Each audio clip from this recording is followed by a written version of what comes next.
Hey everybody, since it's the month of October, I thought I'd read you a ghost story. It's called Daddy's Little Girl.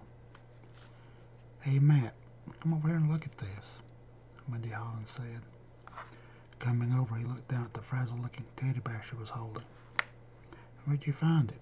Linda asked, noticing one of his black button eyes was missing. Wendy gestured over to a large pine tree. Over there. Matt said, I wonder what it's doing out here. She never had any children. Wendy shook her head. Don't know, but it's kind of creepy looking. I'll throw it in the trash when we get back to the house, Matt said. Matt was Matthew Crawford, and he and his girlfriend Wendy were cleaning up around his great Aunt Sarah's plantation antebellum two-story house in Savannah, Georgia. He had inherited it when she had died suddenly 2 months before, at the ripe old age of 94. He hadn't even known he had had an Aunt Sarah. So, when you gotta go back to college? Matt asked Wendy as they watched their TV in the house's huge living room later that night. Beside the TV, the only other thing in the living room was the old lavender love seat they were sitting on, and an old rocking chair that had been there when they moved in. Monday, Wendy said, her head laying on Matt's shoulder. She was a psychology major at the local state college. Professor Willis said if I keep going at this rate, I might be able to graduate early. She looked up at him, smiling wildly. And then I can psychoanalyze you. Matt laughed. I don't think so. Why not? Because once you get inside this head, you may never find your way out.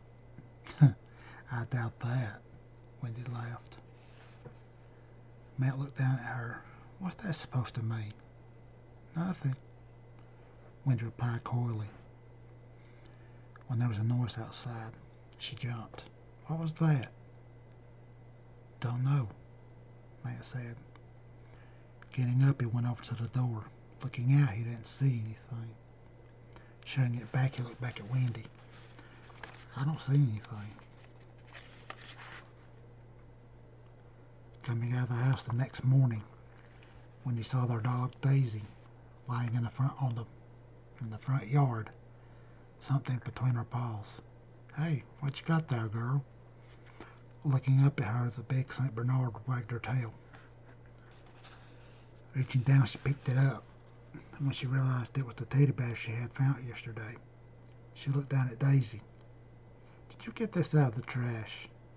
Daisy just looked up at her tail wagging when Matt came out. What is it? Matt showed him the bear. Coming over, he took the bear. I thought I threw this thing away. Something about the bear just gave Wendy the heebie-jeebies. I guess Daisy wanted to play with it, she said. Well, I'll throw it away. Again, he said as he petted Daisy. A few minutes later, they were cleaning up some more around the house when Matt heard Wendy gasp. What's wrong? Find another teddy bear? He joked. But when she didn't answer him, he turned around. He saw her. She was standing in front of what looked like a flat rock sticking out of the ground. Her hand was covering her mouth. What's wrong? Wendy? It's a grave, she said, her voice almost shrill. A grave? Matt said. Out here? But when he bent down in front of it, he could see a name chiseled onto it. And Anna Crawford. Anna Crawford. Anna Crawford. Wendy bent down beside her. Is that some of your relatives? Matt shook his head. I don't even remember hearing about anyone named Anna before. Wendy brushed some of the leaves away to expose more of the stone. Anna Crawford, born November 5th, 1920, died January 1st, 1928. She was only 8 years old when she died, Wendy said ruefully, looking at Matt. She noticed his eyes looked haunted. Matt? He looked at her. You okay? Matt nodded. Yeah. I saw you found little Anna's resting place, a voice said suddenly. Turning around, they saw an old man standing there. He looked to be in his late 80s. You knew this was here? Wendy asked. The old man shook his head. Oh yes, everyone did. What happened to her? Matt asked, grabbing the locket around his neck and squeezing it. The old man smiled. You're kin to Sarah and Matthew, aren't you? Matt nodded. She was my great-great-aunt. He paused. But who's Matthew? Her husband. You're the spitting image of him. I didn't know she was married. Oh yeah, but he abandoned her back in the late 28, just shy of little Anna's 8th birthday. Of course, Sarah was upset, but little Anna, she was destroyed. She was Daddy's little girl. Wendy looked down at the headstone. What happened to her? Well, Sarah said it was consumption, he said doubtfully. Tuberculosis to you youngsters. You don't believe that? Matt asked questioningly. Well, I don't like to place blame where blame isn't due, but I'd always thought there was something a little strange about the whole deal. I mean, Sarah said little Anna died of consumption 2 months after Matthew left. But people usually don't die that quickly from it, he shrugged. Of course, I was only 10 at the time, so what did I know? He paused as he looked down at Anna's grave. Sarah had always been so outgoing and friendly to everyone. But after she died, little Anna, she became reclusive. When you would see her, you couldn't get her to speak to you to save your life. She just became very eccentric. So you think she killed Anna? Wendy asked hesitantly. Like I said, I don't like to place blame where blame isn't due, but I've always had my doubts about it all. He looked down at his watch. Well, I best be going. He started back around the side of the house when he stopped and looked back at Anna and back at Matt and Wendy. You take care of little Anna now. We will, Matt said when he suddenly got the strange feeling like he was being watched. Nauseated, Matt dozed in and out of sleep. He had began to feel bad soon after the old man had left. As he lay on the bed in one of the upstairs bedrooms, he began to hear what sounded like the click of little hard-bottomed shoes on the other side of the door. Underneath the door he could see a shadow, like someone was walking back and forth in the hall. At first he thought it was Wendy, but then he remembered she had gone to the store to get him some Pepto. And besides, he knew she didn't own any hard-bottomed shoes. It went on for what seemed like almost 10 minutes when it stopped right in front of the door. He heard the doorknob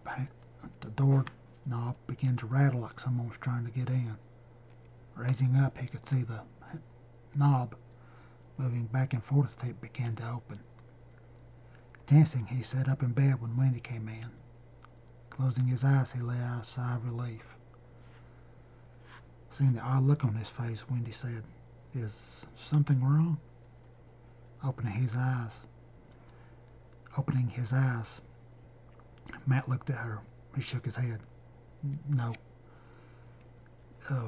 Say, didn't you happen to see anyone outside in the hall when you came in? Did you? Wendy looked at him, shaking her head. No? Why? I could have sworn I heard somebody walking up and down in the hall. It was probably your imagination, Wendy said. Here, take some Pepto. Taking the small plastic cup, Matthew downed the pink stuff as he laid back down. Yeah, I guess you're right, he said as he grabbed the locket unconsciously. Later that evening, Matthew came down the stairs. Wendy, where's the Pepto?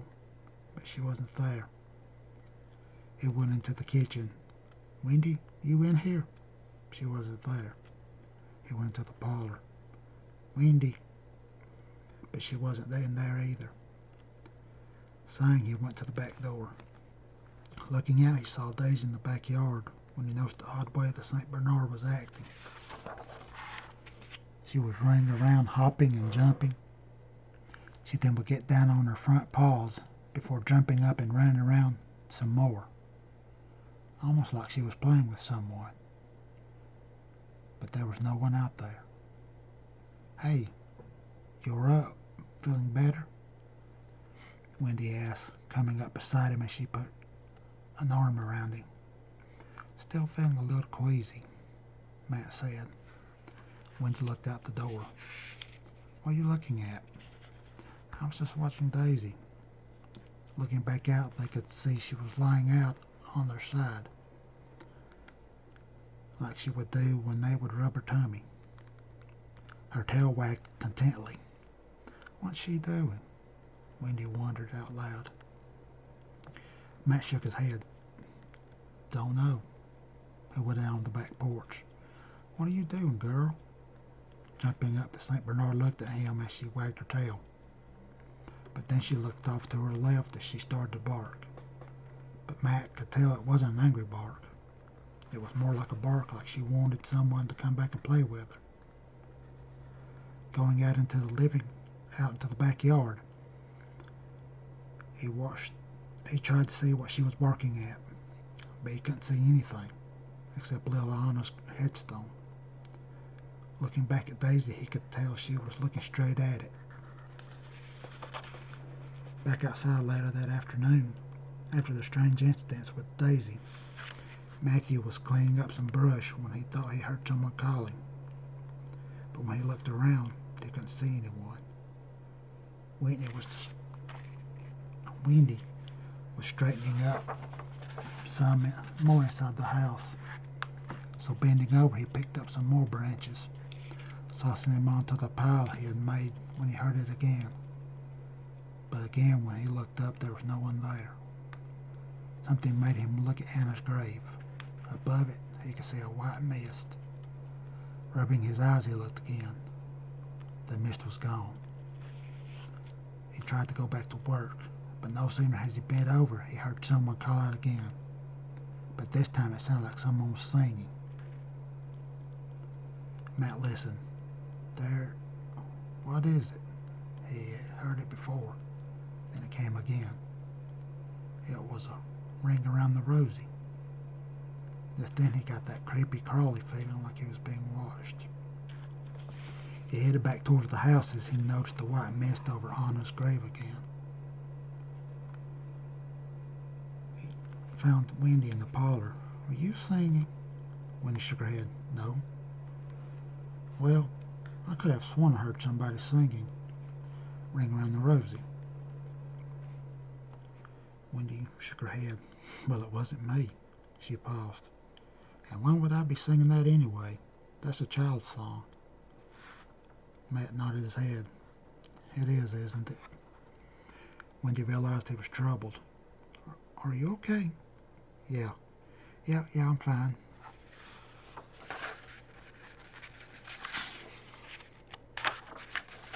Sitting in the rocking chair in the living room, Matt stared up at the clock. It was about 2 in the morning. He couldn't fall asleep for nothing. Rocking the chair slowly, he laid his head back down on his hand. A moment later, his eyelids began to droop. The chair slowed to a stop. He was just about to finally fall asleep when he felt the chair begin to rock again. At first he thought he was dreaming, but then the rocking began to pick up momentum, and he realized he wasn't. Jumping up, he looked back at the rocking chair as it slowly came to a stop. Then he saw the little girl standing behind the chair. She was dressed in white overalls. Her hair was black as soot, but then Matt noticed her eyes. They were the brightest blue he had ever seen. It almost gave her the look of a little doll. Maggie? But she didn't answer him. She just stood there as she twisted from side to side, her hands on behind her back. Maggie, is that you? Who are you talking to? When he turning around, he saw Wendy coming down the stairs. Maggie, he said, stopping at the foot of the stairs. Wendy looked at him. Maggie? Yeah, she was. There was no one there. But she was right here. Hesitating for a second, Wendy came over to where he was standing. There's no one else in the house but you and me. But I saw her. She was standing right here, Matt insisted. Wendy hugged him. There's no one here, honey. But I saw her, Matt said softly. No, you didn't. There's no one here but you and me. Matt backed away from her, shaking his head. No, she was right here. I saw her. Wendy started toward him. Honey, she's dead. Matt shook his head. No, I know what I saw. Matt, please. Wendy tried, but he cut her off. No, I am not crazy. I know what I saw. Storming up the stairs, she slammed the bedroom door. Left in the darkened living room, Wendy just stood there. Standing out in the little front yard of a round two-story house, Matt tossed the big blue plastic ball, to the little dark-haired girl. Catch it. She held out her arms, but she missed it as it popped her on the head, then rolled out towards the big highway running in front of the house. She started to run after it. Watch out for cars, sweetie, Matt called. Stopping, she looked both ways. Wrapping her arms around the ball, she came back as she threw the ball to Matt. Catch, Daddy. Diving for the ball, Matt fell. Are you okay, Daddy? Matt held up the ball triumphantly. Got it. The little girl clapped her hands as her eyes sparkled.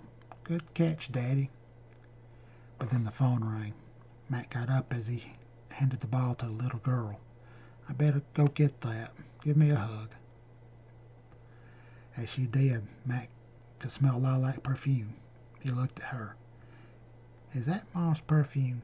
Maybe, she said shyly as she twisted from side to side with her hands behind her back. You better wash that off before Mom gets home. You know she doesn't like you wearing perfume, Matt said as he headed towards the house. I will, she said. Going in the house, he picked up the phone. Yeah? Oh, hey, what are you doing? Not much, just watching Maggie. His voice faded as he went back into the house. Left by herself, the little girl tossed the ball up in the air as she started singing Ring Around the Rosie. Looking up, she got ready to catch it, but the sun got in her eyes as she missed it and it rolled down to the road again. Running, she went to catch it. Picking it up, she started back across the road when she heard the sound of a loud motor as a big red Cadillac Denali came bounding around the blind drive. In the house, Matt heard the sound of screeching tires, then a heart-freezing scream. Dropping the phone, he ran to the door to see the Denali sitting crossways in the road. Throwing open the door, he ran into the yard. And that's when he saw a little girl just laying in the middle of the road. Laying on the hood of the Denali, the man looked at him. I'm so sorry, he said as he called 911 on his cell. I didn't see her. She just appeared out of nowhere. I just couldn't stop. Matt didn't hear him as he fell to his knees.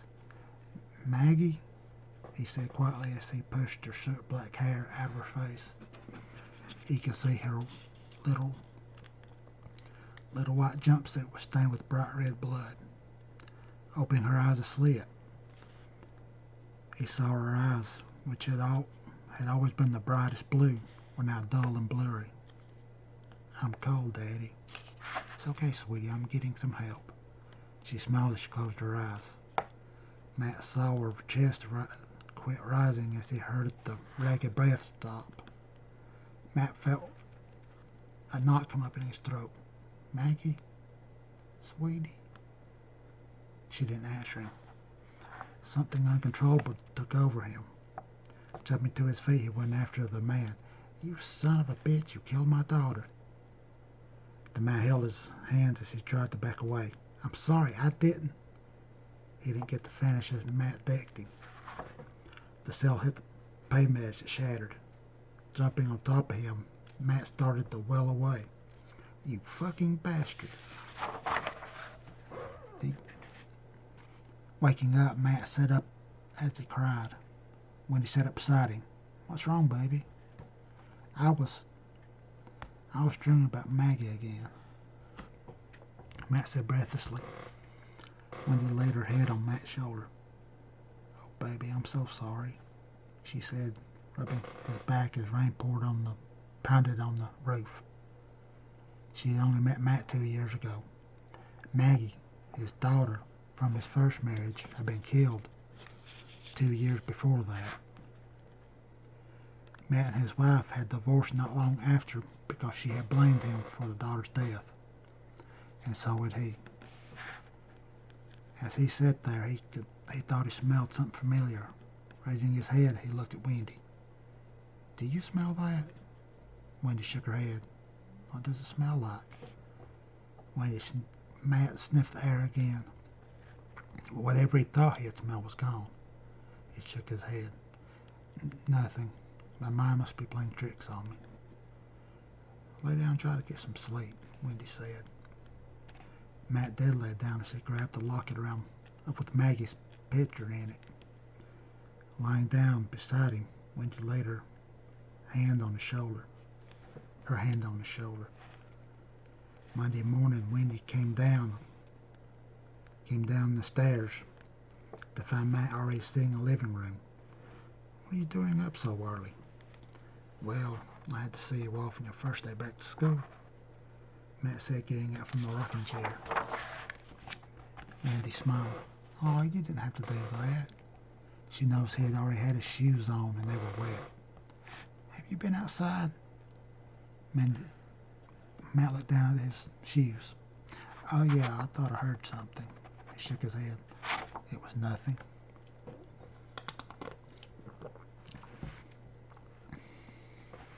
Wendy looked at him for a second.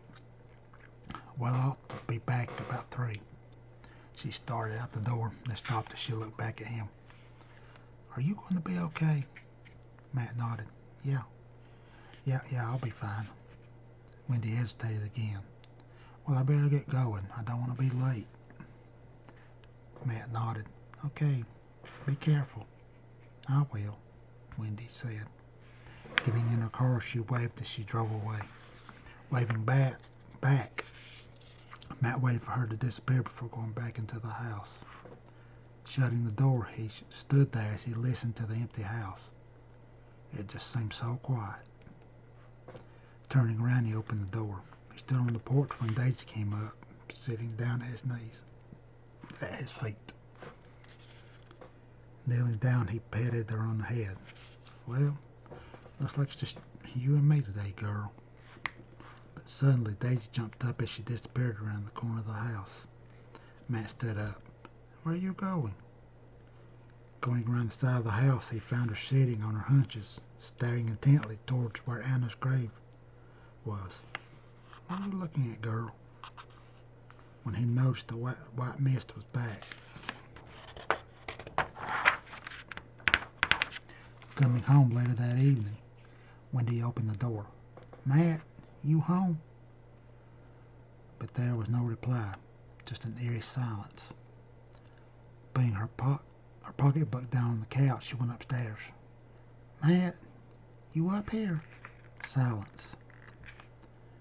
She searched through the rest of the house. "Matthew," but she still couldn't find him. She was starting to get a bad feeling. Going back outside, she went around the side of the house when she saw Daisy lying down at Anna's grave. "What are you doing down here, girl?" Wendy asked as she came up to where she was laying, her head on her feet. The St. Bernard just laid there. Then she noticed something was different. There were two headstones instead of one protruding out of the ground. The one on the right was Anna's, except there was something above her name. Daddy's little girl. Looks like she finally found her dad, a father. Turning around, Wendy looked up to see the old man standing there. Looking back, what she saw made her sink to her knees. Chiseled into the second stone was "Beloved Father, Matthew Crawford, January 8th, 1974, December 23rd, 2005. The end."